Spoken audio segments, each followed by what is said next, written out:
అండి. సో నేను కొన్ని క్వెషన్స్ అడుగుతా. హ్మ్. అంటే ఇవన్నీ జనాల్లో కొన్ని క్వెషన్స్ ఆల్రెడీ స్టార్ట్ అయిపోయాయి. ఓకే. చాలా కమెంట్స్‌లో కూడా నేను చదివాను. సో మరి జనాల యొక్క కమెంట్స్, హ్మ్. వాళ్ళ యొక్క క్వెషన్స్ అన్నీ మీకు స్ట్రెయిట్ అవేలో అడుగుతా. మీరు జెన్యూన్‌గా ఆన్సర్ చెప్తారా? జెన్యూన్‌గా ఆన్సర్ చెప్తా. First question please. Harsha Sai betting యాప్స్‌ని ప్రమోట్ చేయడం అనేది హ్మ్. అది చాలా పెద్ద ఆరోపణగా ఇప్పుడంతా వినపడుతోంది. హ్మ్. అది ఎంతవరకు కరెక్ట్ అంటారు? అది మీరు చేయడం కరెక్టేనా? నేను మిమ్మల్ని ఒక క్వెషన్ అడుగుదాం అనుకోండి. ఏంటంటే బేసిక్‌గా మీరు టిక్‌టాక్ అన్న యాప్‌ని వాడారా? యెస్. మీకిష్టమేనా అది? ఓకే. ఆ బ్యాన్ అయిన టిక్‌టాక్‌ని ఇప్పుడు వాడలేకపోతున్నాం. కానీ భారతదేశంలో నలుమూలల యువత ఎందుకు బెట్టింగ్‌ని ఆడగలుగుతుంది? ఏ బెట్టింగ్ అన్నది ఇల్లీగల్ కదా! ఇక్కడే ఒక కిటుకుంది.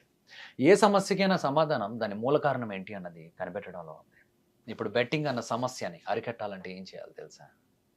భారతదేశంలో ఆ బెట్టింగ్ యాప్‌లు ఓపెన్ అవ్వకంట దాన్ని తీవ్రంగా బ్యాన్ చేయాలి. ఎందుకంటే మీకు ఇంకొక సింపుల్ అనాలజీ చెప్తా.